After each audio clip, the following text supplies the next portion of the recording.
Hello, my dear students. I welcome you all in my class Learn English with Bhavna Mishra Pandey.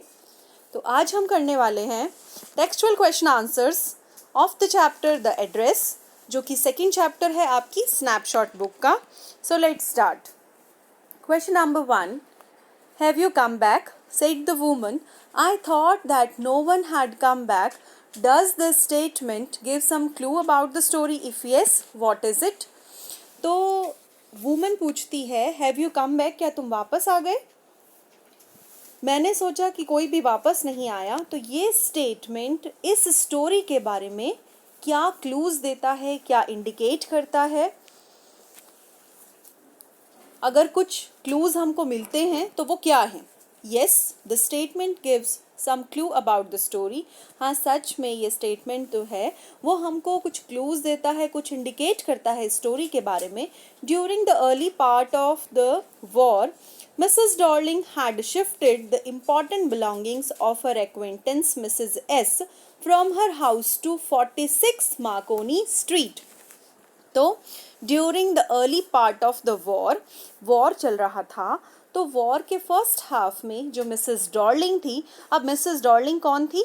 Acquaintance थी. किसकी? Mrs S की. Acquaintance मतलब जान पहचान की लेडी थी मिसेस एस की. एंड वो क्या करती थी?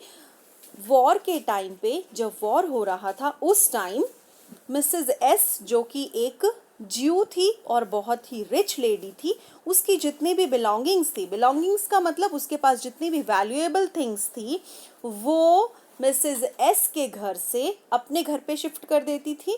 और उनके घर का एड्रेस था 46 Marconi street. These included table silverwares, antique plates, and other nice things such as the iron Hanukkah candle holder, woolen tablecloth, and green knitted cardigan with wooden buttons. तो जो चीज़ें भी मिसेस एस के घर से Mrs Darling ने Markovnikov street number 46 पे ले जाके शिफ्ट की थी, उनमें बहुत सारी अच्छी वैल्यूएबल थिंग्स थी, लाइक टेबल सिल्वरवेयर्स. टेबल पे रखने के जितने भी चीज़ें थी वो सब सिल्वर की थी, यानी कि चांदी की थी. फोक्स हो गए और जो भी स्पून्स वगैरह वो सब कुछ. प्लेट्स जो थी वो एंटीक थी. एंड और भी अच्छी चीज़ें जैसे कि हनुका कैंडल होल्डर होता है candle stand, you can say. मैं नेक्स्ट स्लाइड में अभी आपको दिखाऊंगी कि वो कैसा होता है, आपके माइंड में एक पिक्चर फिक्स हो जाए. अदरवाइज ये नेम थोड़ा सा अटपटा है. एंड वूलन टेबल क्लॉथ, वो टेबल क्लॉथ जिस पे एक बर्न का मार्क था. एंड ग्रीन नीटेड कार्डिगन, जो कि मिसेस एस का था एंड उस पे वुडन बटन्स लगे हुए थे. सो ये देखिए, ये है iron Hanukkah candle holder. Since Mrs. S had died during the war, Mrs. Darling did not expect anyone to come back and claim her costly belongings, as she thought no one else knew her address.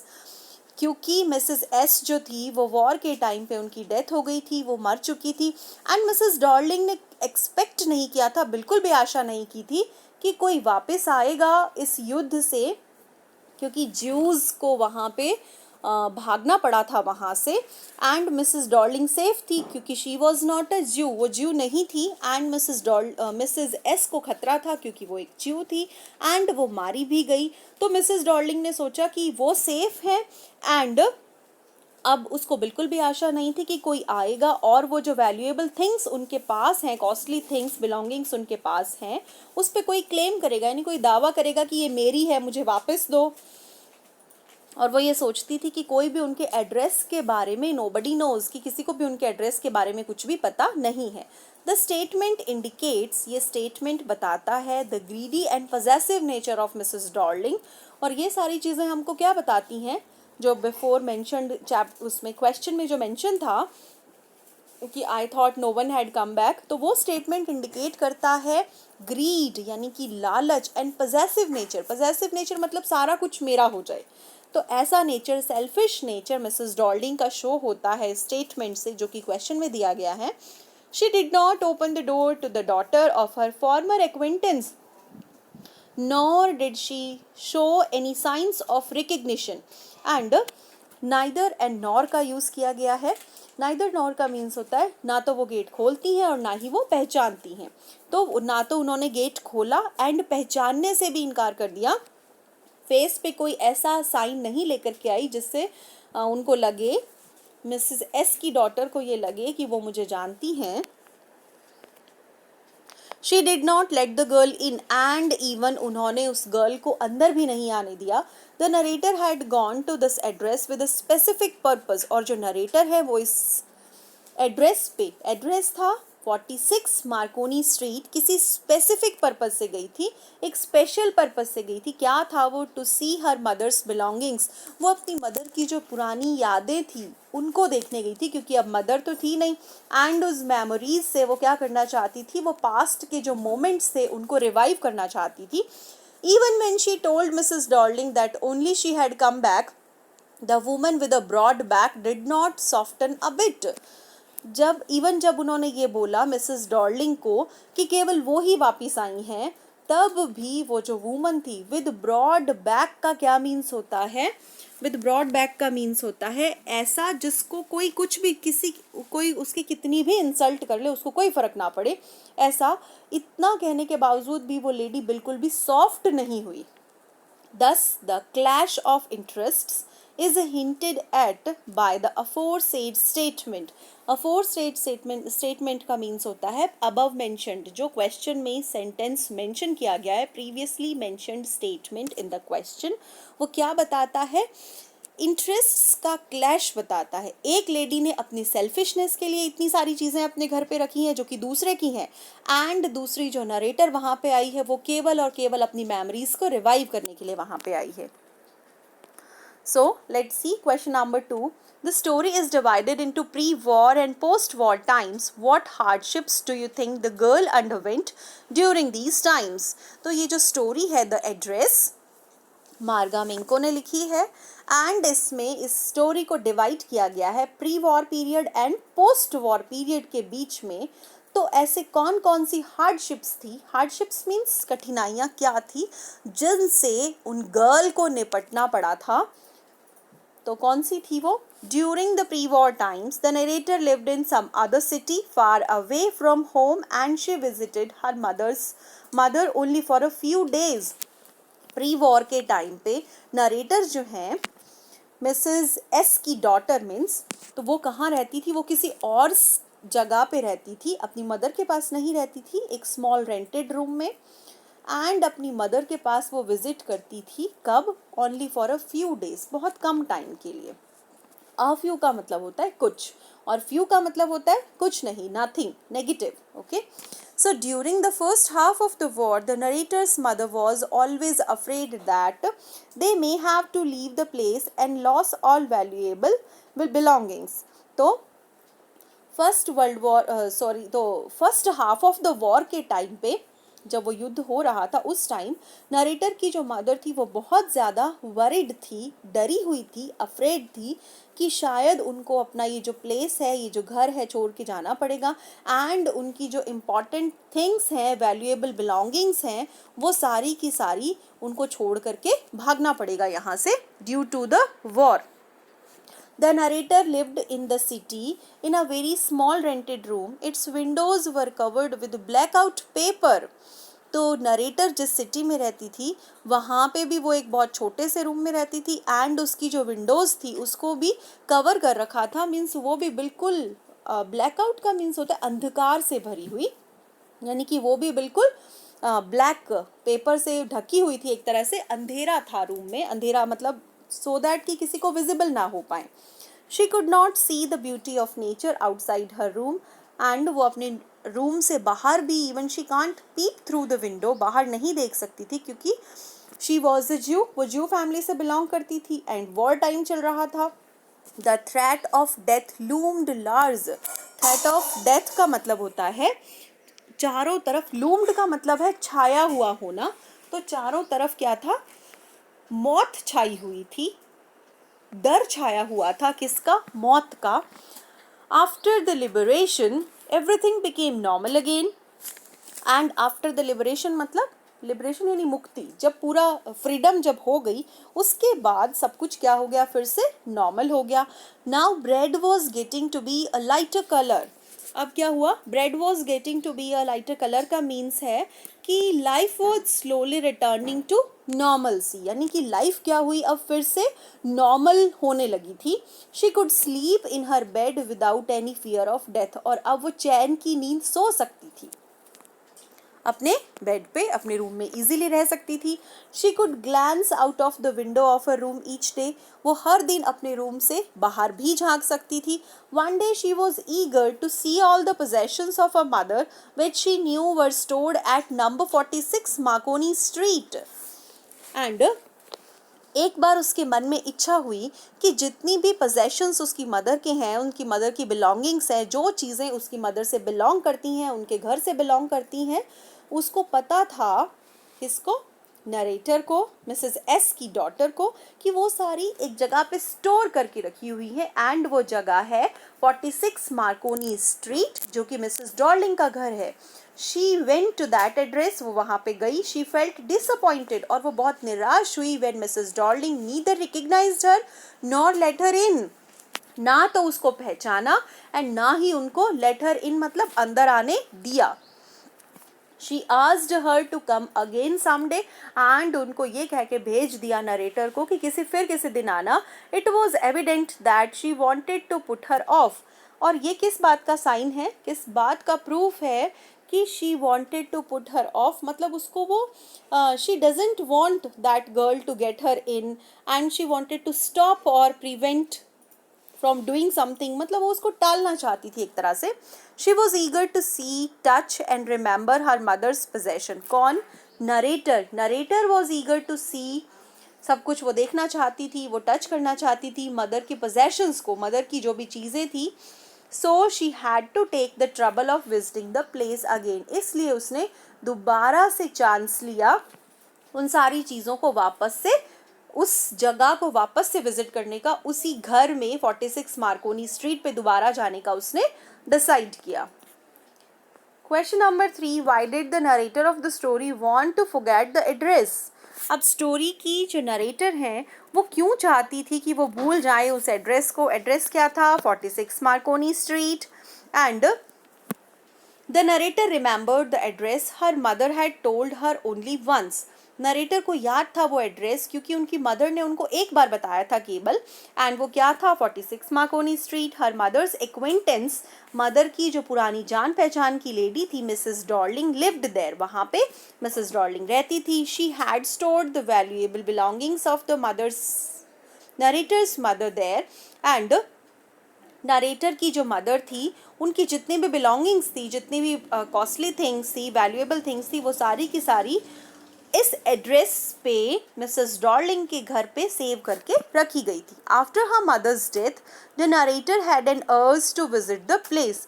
And mother की death होने के बाद वो चाहती थी कि at least वो उनको एक बार देख ले, इसलिए वो चाहती थी कि वो उस प्लेस को विजिट करे.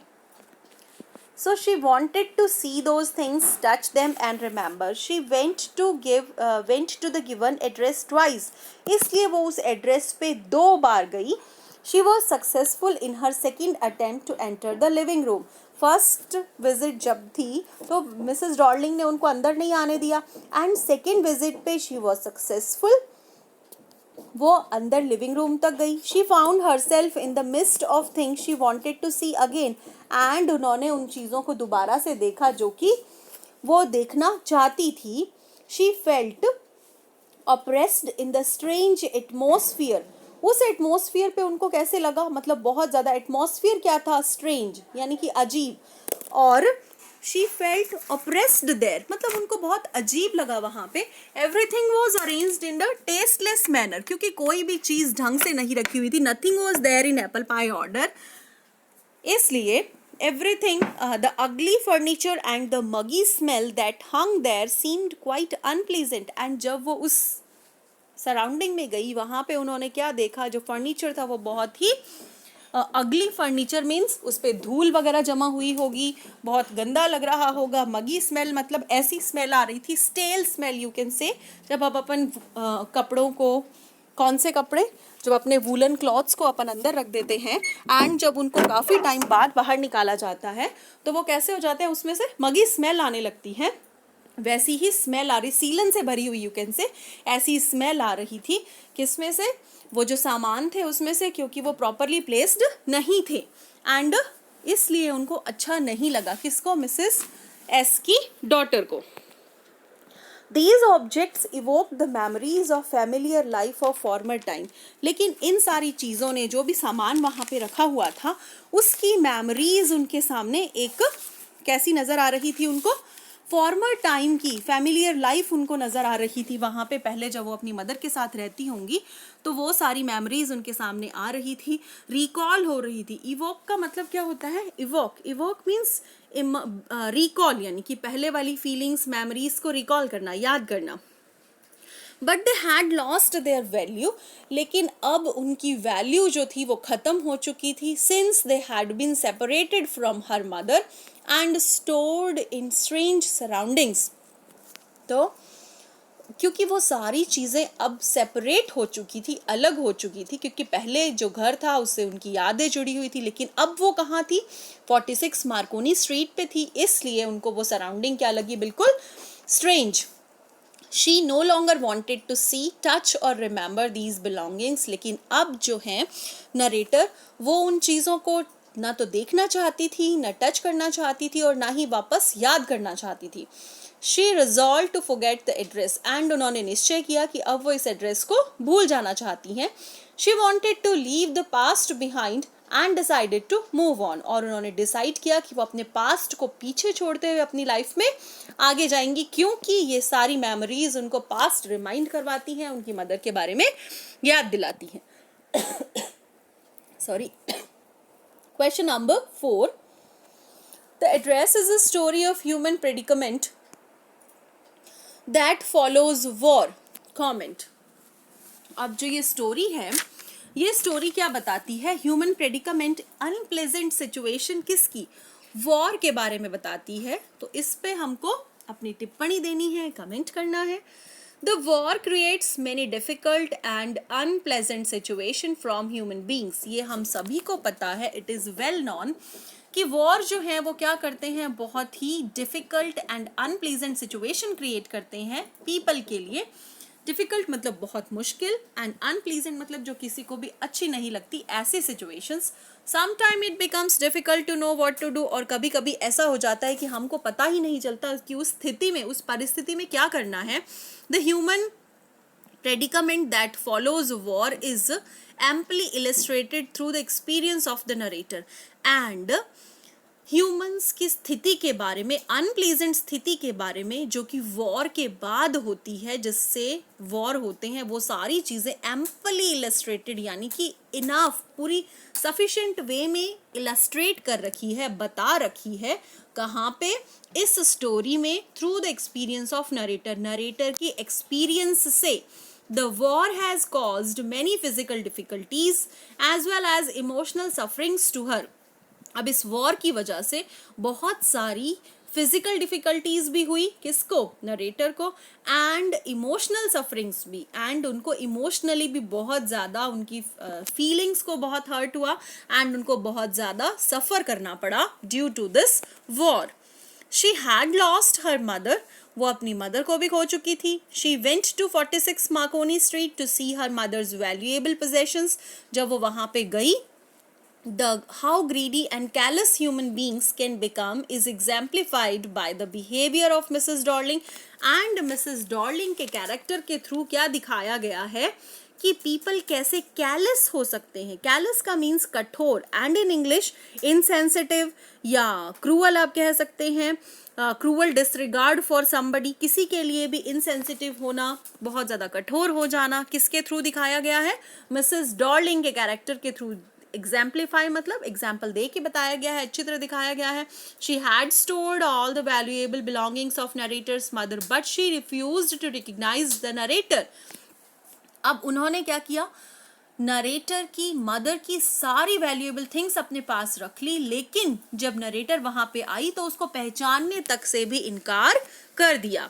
She did not even let her in, and उसको घर के अंदर तक नहीं आने दिया. The presence of her mother's possession in strange atmosphere pained her.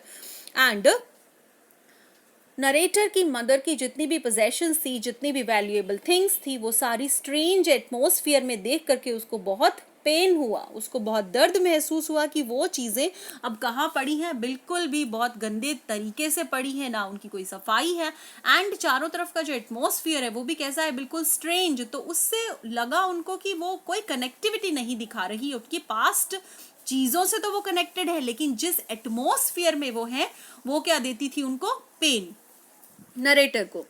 Now these valuables had lost all their importance for her, and वो चीज़ें उस स्ट्रेंज एटमोस्फियर पे होने की वजह से क्या दे रही थी, अब बहुत ज़्यादा इम्पोर्टेंस नहीं रह गई थी. उन्होंने उन चीज़ों ने अपनी इम्पोर्टेंस जो पहले थी वो इम्पोर्टेंस अब खो दी थी.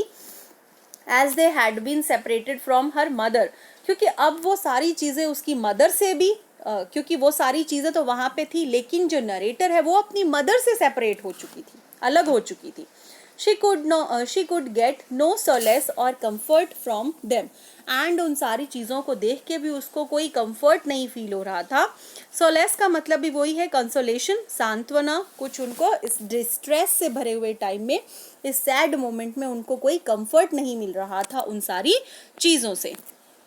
So students, in the next video we will discuss all the additional short answer type questions of this topic.